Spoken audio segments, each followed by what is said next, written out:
Halo Nakama Squad, kembali lagi bersama Nakama Aquatic. Jujur banget nih, Indonesia tuh bukan negara yang punya banyak taman wisata bawah air. Kalau misal di Amerika Serikat sana, hampir semua daerah punya taman akuarium di mana anak-anak hingga orang dewasa bisa mengunjunginya. Indonesia cuma punya sedikit. Di Jakarta aja cuma ada SeaWorld di Ancol, Jakarta Aquarium, sama Taman Akuarium Air Tawar di Taman Mini Indonesia Indah. Sebagai negara dengan keberagaman jenis ikannya, harusnya Indonesia bisa punya banyak taman wisata bawah air yang berguna bagi edukasi dan juga konservasi. Ada sebuah angin segar berhembus dari kawasan Pangandaran. Kementerian Kelautan dan Perikanan punya visi besar buat membangun sebuah akuarium raksasa yang dimiliki oleh pemerintah dan juga sebuah institut penelitian yang beroperasi di dalam bangunan yang sama. Pangandaran Integrated Aquarium and Marine Research Institute atau PIAMARI adalah nama awal dari Akuarium Indonesia Pangandaran yang kini resmi dibuka untuk umum. Perjalanan pembangunan surga para pencinta ikan ini memang berliku. Berawal dari proyek mangkrak, kini Akuarium Indonesia Pangandaran menjelma menjadi salah satu taman akuarium yang paling komplit di negeri ini. Bagaimana cerita awal tempat ini dibangun? Katanya walau udah beroperasi, namun masih banyak masalah yang menyelimutinya. Dan ada ikan apa aja sih di sana? Mari selami fakta-fakta soal Akuarium Indonesia Pangandaran dengan menonton video ini sampai habis ya. Yang pertama, awal dibangunnya Akuarium Indonesia Pangandaran. Taman wisata bawah air ini mulai dibangun pada tahun 2017 lalu. Berbeda dengan taman wisata bawah air lainnya yang biasanya dimiliki oleh swasta, awalnya Akuarium Indonesia Pangandaran ini dimiliki langsung oleh KKP selaku pihak yang paling bertanggung jawab kepada dunia perikanan lokal. Jadi harusnya akuarium ini bisa tampil jauh lebih baik ketimbang taman akuarium lainnya. KKP sempat menjadi pemilik dari akuarium ini dan menamakannya Pangandaran Integrated Aquarium and Marine Research Institute atau PIAMARI. Soalnya KKP ingin membangun sebuah pusat penelitian sekaligus tempat wisata. Proses pembangunan memakan waktu sekitar 2 tahun karena semuanya rampung di tahun 2019 lalu.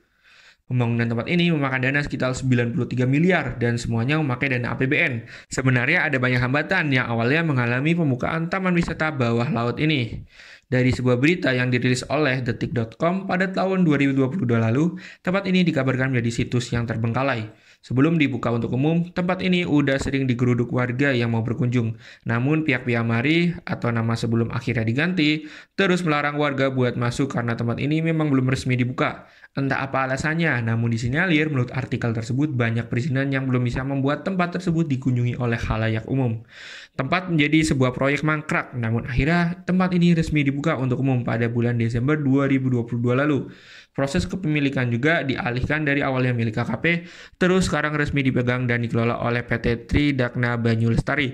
Alasan tentang perubahan pemilik dan pengelola ini nggak diungkap oleh KKP. Kontroversi yang menyelimuti Akuarium Pangandaran Indonesia. Pada tahun 2020 lalu, sebelum dibuka untuk umum, proyek ini mengeluarkan beberapa berita yang cukup kontroversial. Yang paling menyita perhatian adalah berita dari detik.com yang bertajuk "Tinggalkan Utang, Kontraktor Pembangunan PIAMARI Pangandaran disomasi". Walau udah rampung dibangun, namun ada beberapa masalah yang menghalangi pembukaan akuarium ini untuk umum. Kasusnya waktu itu adalah pihak pelaksana pembangunan proyek PIAMARI, PT Amarta Karya ternyata masih berhutang besar kepada para pemasok bahan bangunan yang jumlahnya mencapai miliaran rupiah. Bukan rahasia kalau kamu tuh sebenarnya bisa ngutang dulu ke toko bangunan kalau mau membuat proyek yang besar. Karena nilainya gede, para pengusaha bangunan ini menyanggupi para tender buat ngambil dulu barangnya. Dalam kasus ini, bangunannya udah jadi, tapi biaya bahan bangunannya masih belum dibayar. Kondisi ini jelas membuat banyak supplier serta toko bangunan yang menyuplai barangnya ke proyek ini jadi kelimpungan karena duit mereka ketahan cukup banyak di dalam proyek ini. Sedangkan harusnya duit tersebut bisa diputar lagi buat keberlangsungan bisnis mereka. Alhasil para pengusaha bangunan ini langsung mensomasi pihak PT Amarta Karya atas kerugian yang mereka terima. Sekitar 960 juta rupiah uang mereka ketahan dalam proyek ini. Dalam artikel tersebut diterangkan jika pihak KKP sendiri katanya udah membayarkan biaya pembangunan tersebut kepada si tender, namun uangnya malah nggak nyampe kepada para penyedia bahan bangunan yang mana harusnya menjadi orang pertama yang harus dibayar. Karena kalau nggak ada bangunan, bagaimana tuh gedung bisa dibangun? PIAMARI awalnya mau diresmikan pada tahun 2020 lalu, bersamaan dengan berita kontroversial ini muncul. Namun karena pandemi COVID-19 yang membuat pemerintah melarang warga untuk berkerumun, pembukaan PIAMARI jadi ditunda dalam waktu yang cukup lama. Pada tahun 2021, nggak ada rencana apapun soal pembukaan akuarium ini, sebelum pada akhirnya resmi dibuka pada akhir tahun 2022 kemarin setelah kepemilikan dan pengelolaannya juga berpindah tangan. Di luar segala kontroversinya, Biamari atau yang sekarang dinamakan Akuarium Pangandaran Indonesia adalah sebuah oase besar bagi para pecinta dan penghobi ikan. Pasalnya Indonesia ini bukanlah negara yang punya taman edukasi akuarium. Aku pengen banget melihat ada sebuah taman wisata bawah air yang nggak cuma mengedepankan sisi wisatanya aja, namun juga sisi edukasi dan konservasinya. Dengan latar belakang sebagai proyek pemerintah yang dikelola oleh KKP, harusnya Akuarium Indonesia Pangandaran ini bisa menjadi percontohan tentang taman wisata akuarium yang mengedepankan aspek wisata, edukasi, dan konservasi dengan kadar yang setara. Berletak di pantai selatan, ada apa aja yang bisa kamu temui di dalam Akuarium Indonesia Pangandaran? Seseru apa sih Akuarium Indonesia Pangandaran? Akuarium Indonesia Pangandaran adalah komplek yang terdiri dari 3 gedung utama yang memiliki peran penting dalam pengembangan, penelitian, dan pendidikan di bidang kelautan dan perikanan. Salah satu gedung utama di Akuarium Indonesia Pangandaran adalah gedung akuarium yang memukau. Bandrol tiket juga cukup murah, 40.000 di hari biasa dan 50.000 di akhir pekan. Gedung ini dirancang untuk memberikan pengalaman tak terlupakan dalam menjelajahi keindahan bawah laut. Dalam gedung akuarium ini, pengunjung dapat melihat berbagai spesies ikan, terumbu karang, dan makhluk laut lainnya dalam habitat yang mereka alami. Terowongan akuarium yang panjangnya mencapai 47,895 meter ini memberikan sensasi seolah-olah berada di dasar laut, dengan ikan-ikan berenang di atas kepala pengunjung.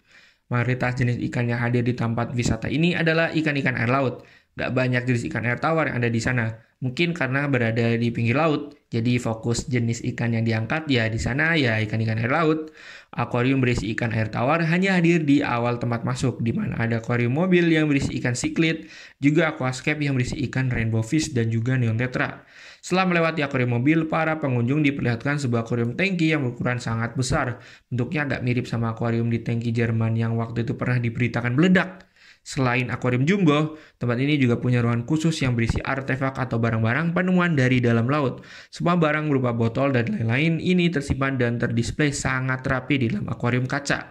Ada pula kolam sentuh yang berisi biota-biota tepi pantai seperti hiu karpet dan juga bintang laut. Terlihat kolam sentuh yang ada dalam sana jauh lebih luas ketimbang kolam-kolam sentuh yang biasa ada di taman wisata akuarium.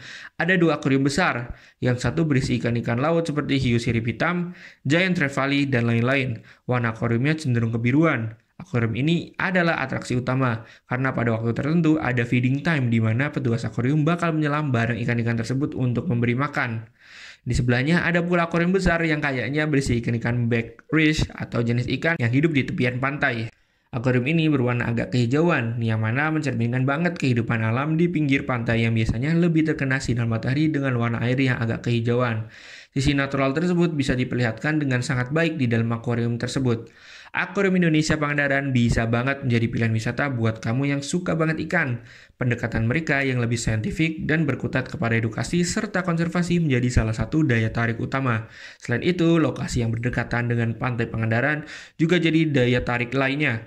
Abis ngelihat ikan di dalam akuarium, kau bisa melihat ikan di alam aslinya. Bukan cuma tempat wisata aja, Akuarium Indonesia Pangandaran juga punya hotel buat kamu yang mau menginap. Kesimpulannya, walau sempat diberondong oleh kontroversi, akhirnya tempat ini buka juga. Dari antusiasme pengunjung, terlihat Akuarium Indonesia Pangandaran selalu ramai dikunjungi oleh masyarakat. Memang Indonesia sangat kekurangan taman wisata kayak gini. Dilihat dari banyaknya orang di sini suka ikan, harusnya taman wisata seperti ini adalah penarik wisatawan yang cukup banyak. Semoga Akuarium Indonesia Pangandaran bisa bergerak sebagaimana fungsinya, yaitu bisa taman edukasi yang memberi pelajaran, tempat wisata yang memberi keceriaan, dan juga tempat di mana konservasi bisa berlangsung lewat perlindungan mereka terhadap ikan-ikan yang hidup di sana.